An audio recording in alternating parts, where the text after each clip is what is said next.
సబితక్కనే చూసి వణికిపోతున్న ఈ పనికిమాలినోళ్ళు ఈ లిల్లిపుట్లు కేసీఆర్ రావాలి, కేసీఆర్ లేరు. ఏమిటికి మీ ముఖానికి కేసీఆర్?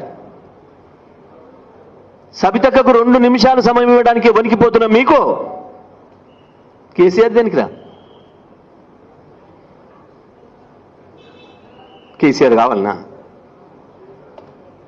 ఈరి కేసీఆర్ తరఫున సబితక్కకు 2 నిమిషాల సమయం ఇవి. సబితక్కనే చూసి వణికిపోతున్న ఈ పనికిమాలినోళ్ళు ఈ లిల్లిపుట్లు కేసీఆర్ రావాలి, కేసీఆర్ లేరు. ఏమిటికి మీ ముఖానికి కేసీఆర్? సబితక్కకు 2 నిమిషాలు సమయం ఇవ్వడానికి వణికిపోతున్న మీకు కేసీఆర్ దేనికిరా? కేసీఆర్ కావాలనా? ఈరి కేసీఆర్ తరఫున సబితక్కకు 2 నిమిషాల సమయం ఇవి. సబితక్కనే చూసి వణికిపోతున్న ఈ పనికిమాలినోళ్ళు ఈ